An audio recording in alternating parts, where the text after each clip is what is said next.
going on, guys? This is Malcolm. You're on Malcolm Talks. We back at it again, man. We back at it again. It's hump day. It's on a Wednesday. I hope you guys are doing great. Good morning. And thanks for tuning in to the channel. Today I want to talk to you guys about something extremely important, and it's called the 4 Agreements. If you haven't read this book, I know you heard of it, but it might have been on your to-do list, like, you know, I'm going to read that book one day. Well, I'm telling you, go ahead and get the book right now and read it out loud. It's not a long book. The book is only like 120 something pages. Now I'm going to break down what's in that book and how deep it is from my perspective. The 4 Agreements. First of all, it's supposed to come from some ancient wisdom. Okay?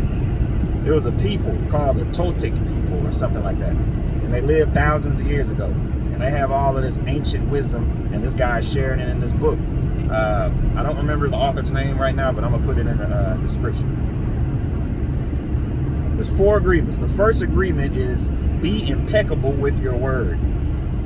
Now, a lot of people don't know what that means. You know, you think you know what it means when you first hear it. You're like, oh, be impeccable with your word. You know, what it really means is you got to be careful what you say to people. You have to understand the power of your words. Our words are so powerful, they are what creates manifestations. So what that means is it can be good or bad. It's still going to manifest. I think that's the very important part that people have to understand about it. It's just like magic. It can be black magic or it can be white magic. Now, no pun intended. It ain't like black got to be bad all the time and white's supposed to be just good. I'm just saying the way it's spoken about in the book, black magic is considered bad.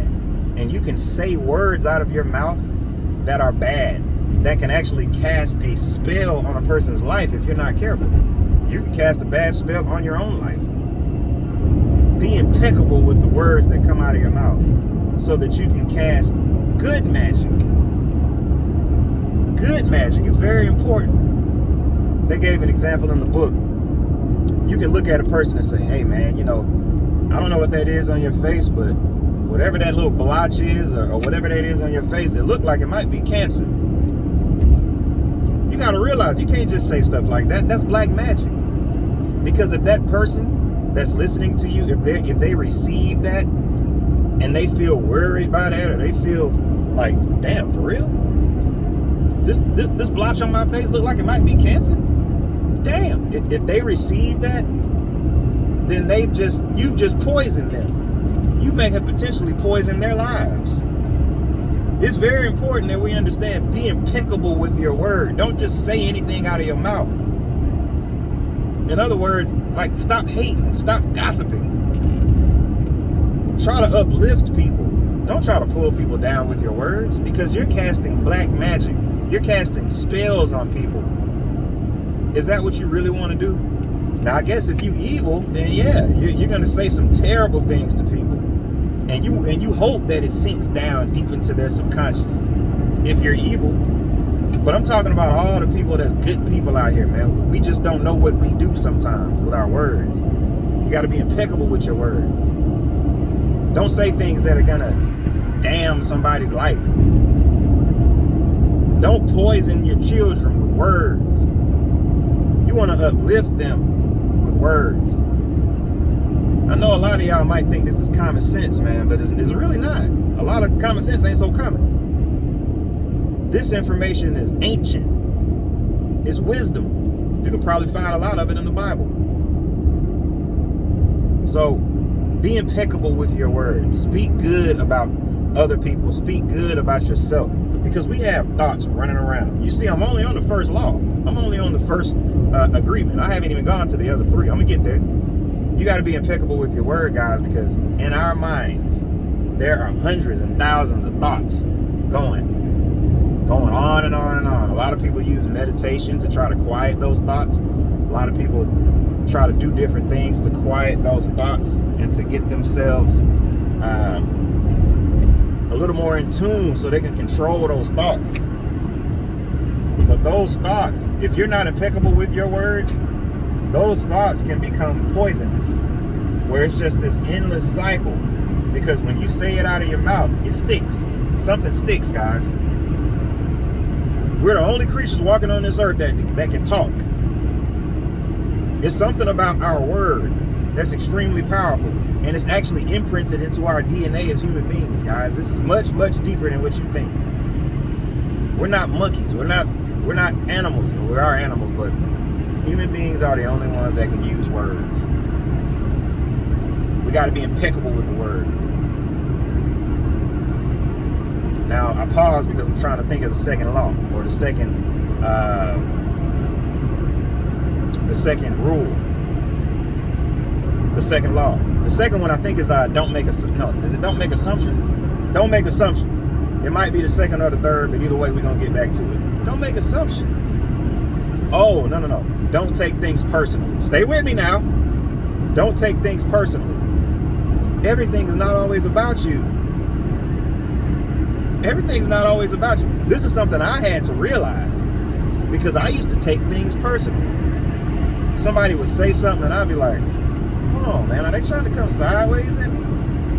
What are they trying to say? Like, I'm trying to read between the lines, and I'm thinking that maybe they're talking about me, or maybe they're trying to throw a jab at me based on what they said.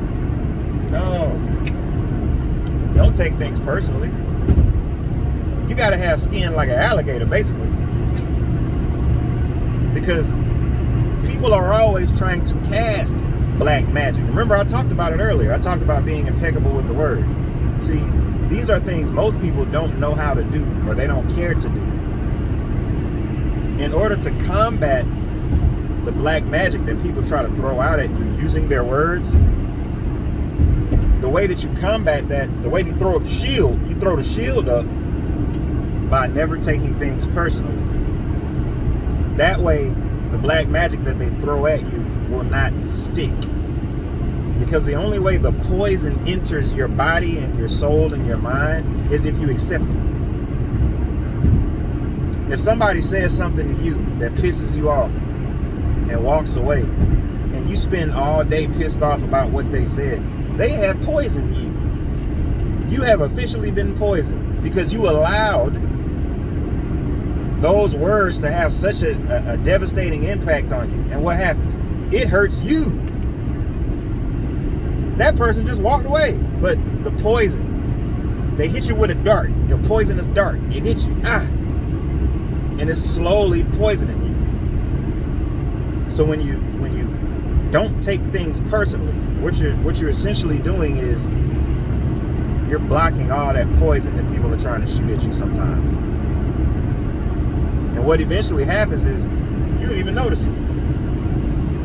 You become so oblivious to all of the BS that people are talking about that it doesn't even affect you. You're not letting the poison penetrate the shield that you have put up, which is the second agreement. Don't take things personally. I have to constantly remind myself. In my head, I'd be like, don't take that personal. Please forgive them because they know not what they do. That's what I be thinking sometimes. Don't take that personal. I mean, even your loved ones will say something to you that's kind of crazy. You're like, hold on, that was disrespectful, but I'm not going to take that personal. I want to be abundantly clear with how I feel about something. I don't want to take little things personal. See, because sometimes it's hard to tell, isn't it? Somebody say something to you, you sitting there like, they trying to be slick. I think they trying to be slick. But you don't know for sure though, do you? So the best thing is don't take things personal. This leads me into the third agreement, which is don't make assumptions. Don't make assumptions, man. See, a lot of times we're scared. We're scared to ask follow-up questions of people. We always want to jump to conclusions. If somebody says or does something that you don't like or that you think was kind of slick, and you like, man, you know what? I'm not going to make any assumptions. I mean, I'm not going to take that personal, but that was kind of crazy what they said to me. But I'm not going to take it personal. But you also can't make assumptions. So you have to have the courage to be like, hey, let me ask you something, man. when you said such and such and such, or when you did this and that, what did you mean by that? And you don't have to be confrontational. You're just trying to get some answers. You just want to be clear. You want a person to fully understand like what they're saying, because when you make assumptions, you might be getting pissed off at something that wasn't even intended. That person might not have even meant that the way it came out.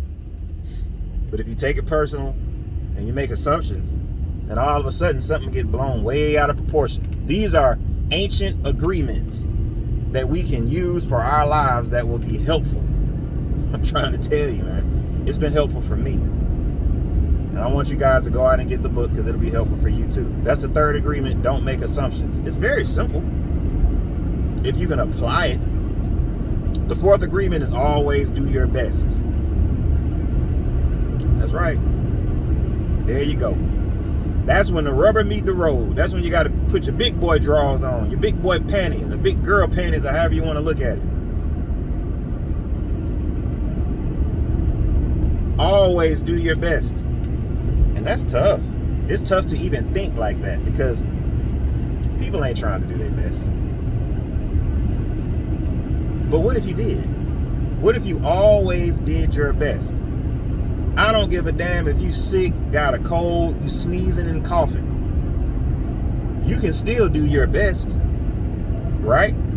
Depending on how things are going at that particular time. There is a threshold of your best. And see, the thing is, man, if you always do your best, you're going to be straight. You're going to be good. Because at the end of the day, what else can you do? What else can you do besides your best? You don't have to sit around in regret. Regret is poisonous as well, guys. If you're sitting back always thinking about stuff that you should have done and things that you wish you would have did, and you wish you would have tried a little bit harder here and there, this, that, and the third, that'll drive a person insane. But if you have it as a habit, based on these ancient Toltec laws that I'm trying to explain to you, it's called the Four Agreements. Pick it up. Always do your best is something that if you imprint that on your mind, yes, it will push you in a certain direction. And it might be a little bit uncomfortable starting off, but once you make it into a concrete habit where you're always doing your best, and you can go to sleep at night knowing that I did my best though. At the end of the day, I did my best. So if this doesn't work out, I mean, hopefully it will, and I have full confidence that it will. But if it does not, I did the best I could. But sometimes your best just is not enough. And you got to be okay with that. Get up, dust yourself off, and try again. Always do your best. That's the fourth agreement. You put all of these agreements together, and you implement them all at the same time, day to day, throughout your life, what you're going to produce, you're going to produce a beautiful life. You're going to produce a beautiful life without regret. A beautiful life where you're speaking white magic. You're speaking good magic into people's lives. You're changing your own life. You're going to be a reflection of positivity. You're not going to have to indulge in all of the BS from other people, because whatever spears of hate and black magic and poison and hurtful words that they're sending your way, you already got your shield up. You're not taking things personally. You're not making assumptions. See, so it's a circle. How about a sphere?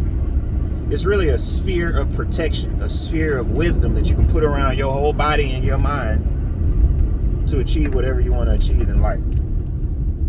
It's the reason why the book is so popular, guys. I know a lot of you are like, yeah, I heard of it, but it ain't like I'm finna read it.